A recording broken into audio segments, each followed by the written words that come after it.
Halo semuanya, langsung aja kita mulai ulasan kali ini. Pernah kebayang nggak sih ada sebuah ruang kelas di mana setiap anak dengan segala keunikannya nggak cuma merasa diterima, tapi benar-benar difasilitasi buat mencapai potensi maksimal mereka? Nah, itulah tujuan utama dari pendidikan inklusif. Hari ini kita bakal bongkar bareng-bareng gimana sih sistem ini sebenarnya dikelola dan dipraktekkan secara nyata di sekolah dasar kita. Kita mulai dari akar filosofis bangsa kita nih, Bhinneka Tunggal Ika. Kalau dengar ini, biasanya kita langsung mikir soal beda suku atau budaya kan? Padahal, prinsip ini juga berlaku penuh loh untuk perbedaan kognitif dan fisik. Ditambah lagi, UUD 1945 pasal 31 udah ngasih garansi tegas, tiap anak punya hak buat belajar tanpa diskriminasi apapun. Secara hukum, lewat Permendiknas nomor 70 tahun 2009, definisi inklusi ini tuh dapat banget nih. Poin pentingnya ada di sini. Ini bukan tentang memaksa anak buat menyesuaikan diri dengan sistem yang kaku.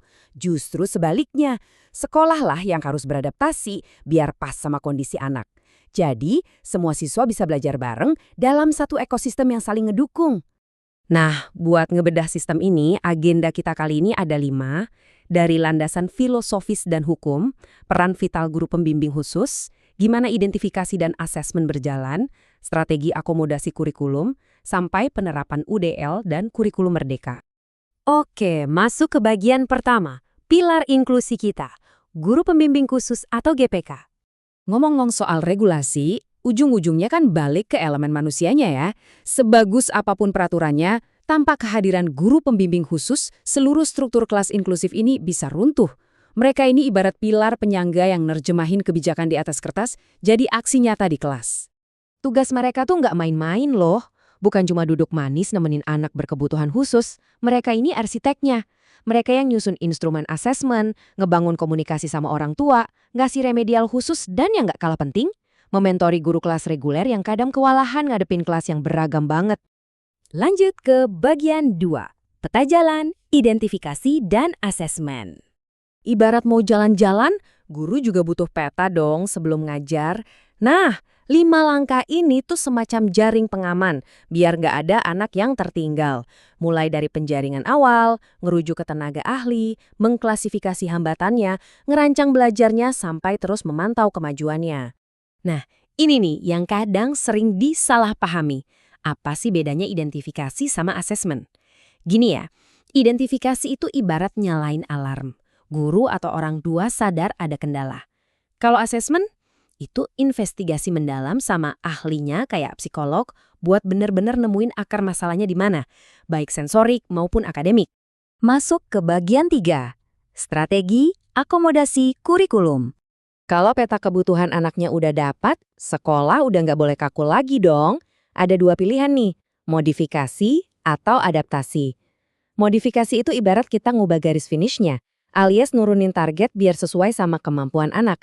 Tapi kalau adaptasi, garis finishnya tetap sama, cuma kendaraan atau cara nyampenya aja yang kita sesuaikan.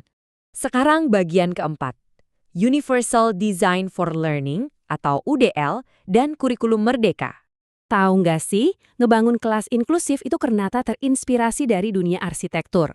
Konsep Universal Design for Learning yang terbukti banget di riset akademik kita, awalnya dipakai arsitek buat bikin gedung yang ramah disabilitas. Dan sekarang, konsep ini ngebawa revolusi cara kita mendesain pendidikan buat semua anak.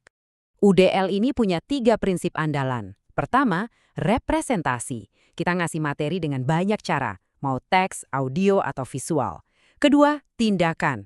Biarin siswa milih cara berekspresi, bisa lisan, nulis, atau bikin karya.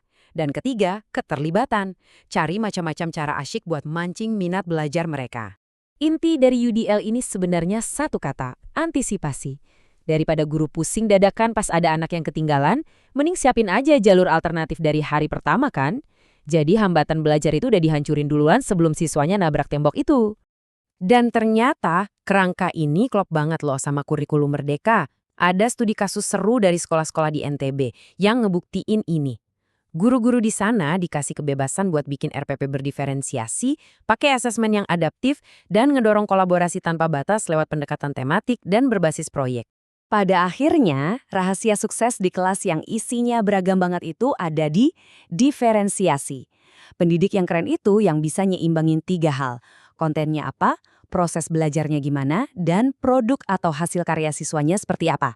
Semuanya disesuaikan. Dan kita sampai di bagian kelima. Kesimpulannya, inklusi sebagai pedagogi yang unggul. Jadi gini, pendidikan inklusif itu sama sekali bukan beban tambahan atau cuma sekedar menuhin syarat hukum. Kalau digabungin sama UDL dan kurikulum merdeka, inklusi itu terbukti jadi metode ngajar tingkat tinggi. Ini pendekatan yang humanis, adil, dan mastiin semua anak dapat panggung buat bersinar. Nah, buat nutup ulasan ini, saya ada satu pertanyaan buat kita pikirin bareng. Kalau sistem kita terus-terusan beradaptasi ngikutin gaya belajar setiap anak, bukankah lama-lama garis batas antara sekolah reguler dan khusus itu bakal hilang dengan sendirinya?